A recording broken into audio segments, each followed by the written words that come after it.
guys, ini an Paulus Vlog YouTube channel nang saफ्रोमखौबो बरायनाय थाबाय ससे इन्ट्रोखौ नायनानै मिथिखाबायने जाय बिनि बे सिस्टार गोदान राहेल नार्जारी बिनिनो दिनै थैंक्स गिविंग डे सल'खौबो दान्दिसे नायलांदो जायो जोंहा दङ आलासि सिनायथि होनाय थाबैनो जोंहा आर'नाइफोरखौ रेडि खालामगोन मायथाइनि फोरबो फालिनायखौ जोङो दिनै नुनो मोनबाय बिथांमोननि गेजेराव सासे फैनानै बे मोनसे खालामबाय दान्दिसे नायलांदो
इसोरखौ हामबायनाय आरो बेजों लोगोसे सिस्टारनि जे फर्स्ट प्रोफेशन मोननानैहाय गावखौनो उथ्रिसार होनो हाजों सासे सिस्टार कार्मेलाइट जानो हानाया इसोरनि बोर बेनिखायनो बिनि बिषय जारिमिनखौ फरायनायजों लोगोसे जोङो मिसाबुलि बावनायखौ आवगायलांनाय जासिगोन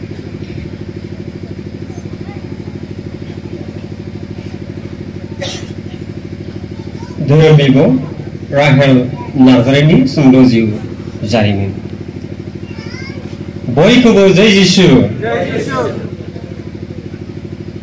आङो मान बावबाय थालिया मानोना समा बारलांगासिनो दङ बेनिखायनो आङो धोरोम बिब' राहेल नार्जारीनि सुंद' जिउ जारिमिनखौ थोंजोङै फरायना होनो सानबाय गिबियावनो आफा इसोरखौ हामबाय होबाय आरो अनसुलि आइ मारियामखौबो हामबाय होबाय लोगोसे दिनै जोंनि हांख्रायफोर गिर्जानि गासै ख्रिस्ट' सिबियारिफोरनि मोनसे गेदेर सान जायनि थाखाय बे समखौ मोननो हादों जोंनि गोथार डमिनिक साभिय'नि मुङै लुखांजानाय गोथार मण्डलिया दिनैसिम 25 बोसोर जाबाय बिनिखायनो आफा इसोरखौ हामबाय होबाय बेजों लोगोसे इसोरा जोंनो मोनसे गेदेर दान हरदों बे जोंनि धोरोम बिब' राहेल नार्जारीखौ मोननो हाबाय गामि हांख्रायफोर सान डमिनिक साभिय' गिर्जानि श्री एडवार्ड नार्जारी आरो बिमा लुइस नार्जारीनि गिबि बिसाजो फरायना राहेल नार्जारीनि जोनोम अक्ट' 28 तारिख फेब्रुवारि 2001 मायथाइयाव जोनोम जायो आरो धोरोमनि खान्थि बादियै गिर्जायाव मुं थिसननाय एबा बाप्तिस्मा मोनो 2001 मायथाइनि मे दाननि 16 खालाराव बिथांनि धोरोम बिफा पिटर बसुमतारी गामि हांख्रायफोर बाप्तिस्मा होगिरि दौरि फादार जर्ज एका मिसामारि नि गाहाय दौरि 4 बोसोर जानायावनो धेमाजि डिस्ट्रिक्टनि सिङाव थानाय बालिसुरि गामिनि बिबै बिबौनि अननायाव थाखो क्राइस्ट किं इंलिश स्कुलाव 4 बोसोर फरायो बेनि उनाव 2007 मायथाइयाव धेमाजि जिल्लानिफ्राय उदालगुरि जिल्लानि सिङाव थानाय रौता सेक्रेड हार्ट स्कुलाव मुं थिसन फैयो। बे फरायसालिनिफ्रायनो HSLC मेट्रिक आनजादखौ 2018 मायथाइयाव उथ्रिसारना बिमा बिफानि थुलुंगायाव बाटासिपुर पारिसनिफ्राय फोरमान बिलाइ लाना बिश्वनाथ डिस्ट्रिक्टनि CMC कन्भेन्टआव मुं थिसन हैजेनो। बिश्वनाथ चारेली पारिसआव 1 बोसोर समखौ हान्थिना 2019 मायथाइयाव नागालेण्ड डिमापुर कोहिमा डायसिसनि सिङाव थाना 2023 मायथाइयाव नबिसेक सायख'जायो। बेनि उनाव 24 मे 2025 मायथाइयाव धोरोम बिब' फोगोम जायो। दिनै जोबोद गोजोननाय मोनदों जोंनि गोथार डमनिक साबिय गिर्जानि सिङाव थानाय हांख्रायपुर गामिनि रुपाथि मायथाइ फोरबो जों लोगोसे धोरोम बिब' राहेल नार्जारिनि हामबाय होनायनि बे मिसा बोलि बावनाय हाबाफारिखौ खुंफुंनो मोननायनि थाखाय गोजोन्थों। जिसुआ बाख्नायजाथों, गोथार जिउआ अरायसम बोर होथों। जय जिसु।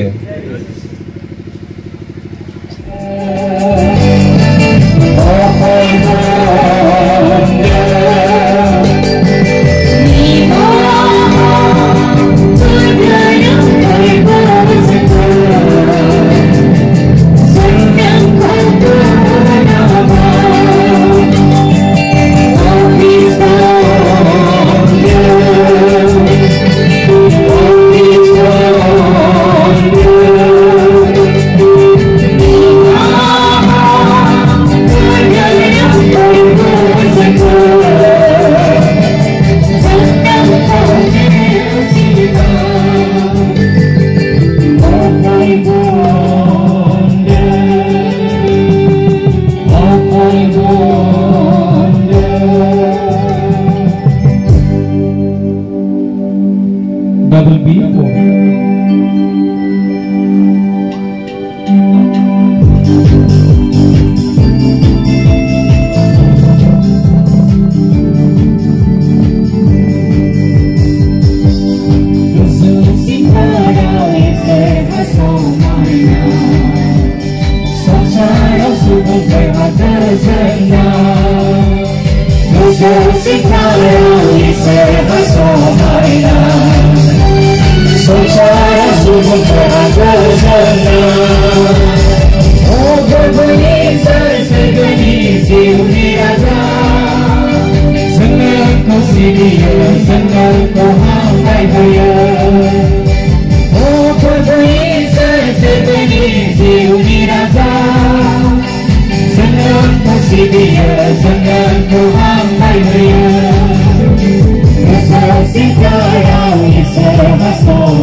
अननायनि आफा इसोर गासै गाज्रिनिफ्राय जोंखौ बासायनानै सुखुआव दोननायखाय जों नोंखौ हामबाय होयो।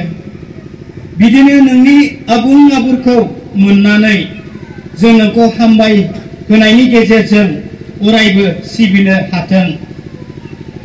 मानोना बियो नोंजों आरो गोथार जिउजों जोबथारा जासे सासे इसोर जानानै थाङो आरो हादाब बेङो। आमेन। सेथि फरायनाय।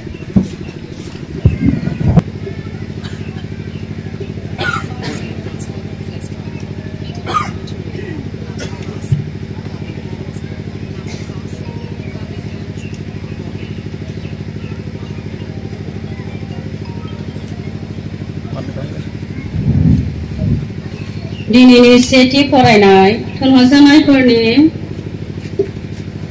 7,52,000 सिरिनिफ्राय 60 सिरिसिम आरो 8 सिरिनिफ्राय 1 सिरिसिम।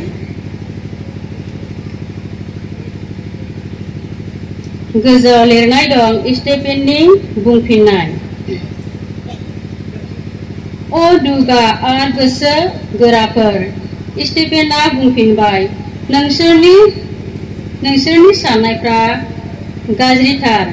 फोरबुनि होननायखौ नोंसोरो खोनासंथारा। नोंसोरो गावसोरनि आजौ आजैफोर बायदिनो नोंसोरो लागारबो गोथार जिउनि जेंना गसङो। नोंसोरनि आजौ आजैफ्रा नाबिफोरनि सोरखौ होसोआलाबानो थादों आरो नोंसोरो धोर्मिया लेंनि फैनायनि थाखाय खोथा गारनायफोरखौ सिथारदोंमोन आरो दा नोंसोरो होसोलायनायखौ सिथारबाय। नोंसोरो आरफोरजों होजानाय आयेनखौ नाजावबाय, नाथाय नोंसोरो बिखौ मानियाखिसै। स्टेफेनखौ अन्थाइजों खुबैथारनाय। स्टेफेननि बाथ्राखौ खोनानानै फारिया लरियाफ्रा बिमायनो राग जोंदों आरो बिनि सायाव रागजों हाथाय अरखेबाय। नाथाय स्टेफेनआ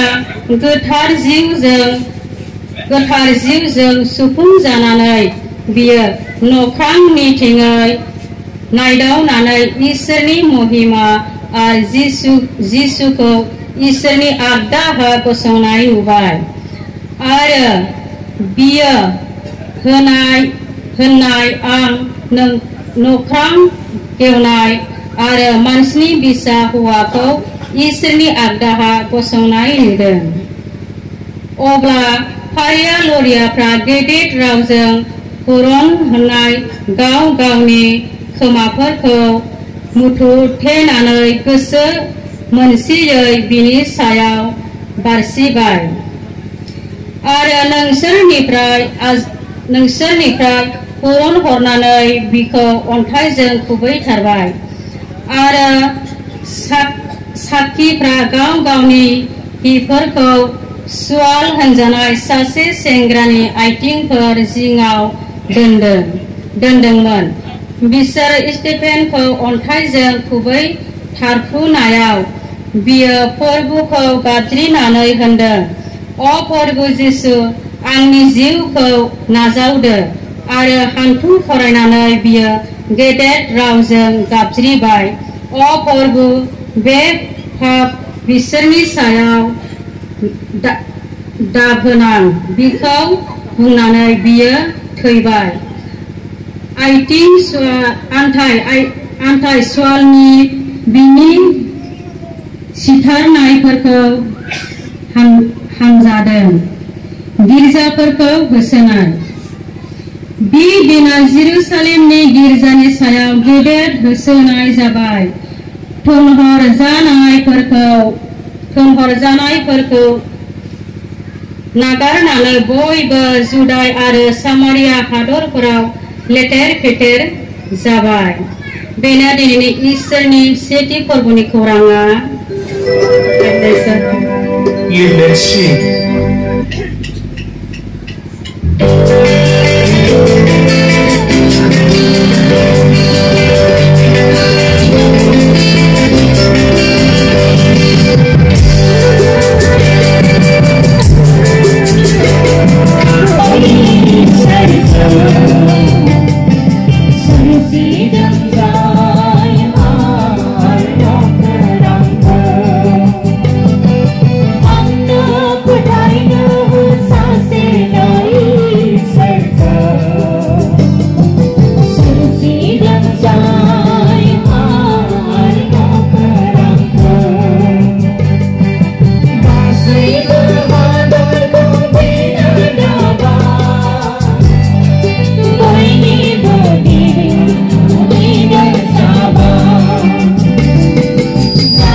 today pagulani korama Ese sumugana nami domaya Ese today pagulani korama Hallelujah hallelujah pagkasabu Say benanay mekai kobe Hallelujah hallelujah pagkasabu Say benanay mekai kobe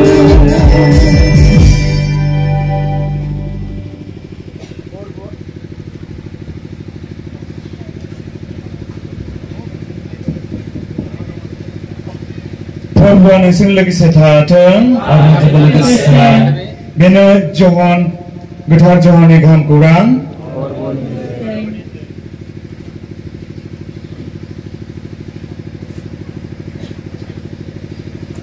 Bilai do, farilai, tamjinifai, tamjibasim. Obla Jisua biserku bumbay. जों नोंखौ फोथायनाय बायदि नों जोंनो मा हांखो होगोन नों मा सोमोनांथाव हाबाफोर मावदों जोंनि बिफाफ्रा बाला हामायाव मानना जादोंमोन जेरै बे लिरजादों बियो बिसोरनो जानो सोरगोनिफ्राय सिथाव होदोंमोन अब्ला जिसुआ बिसोरखौ फिनबाय थारैनो आं नोंसोरखौ होनो बे मोसे नङामोन जाय सोरगोनिफ्राय सिथाव होदोंमोन नाथाय बे आंनि आफा जाय नोंसोरनो नंगौ सिथावखौ सोरगोनिफ्राय होयो मानोना इसोरनि सिथावा सोरगोनिफ्राय ओंखारबोयो आरो संसारनो जिउ होयो बिसोरो बिखौ बुंबाय ओ फोरोंगिरि बे जानायखौ अरायबो जोंनो हो जिसुआ बिसोरखौ बुंबाय आंनो गोथांनि सिथावा जाय आंनियाव फैयो बियो उखैथारनाय नङा आरो जाय आंनियाव फोथायो बियो गांथारनाय नङा बेनो गाहाम इसोरनि गाहाम खौराङा गोथार बाख्नाय जाथों ख्रिस्ट' सिबियारि जोंनि माखासे फर्मनि फादार प्रिस्ट फादार नाथानिएल आरो गोबांथार फादारफोर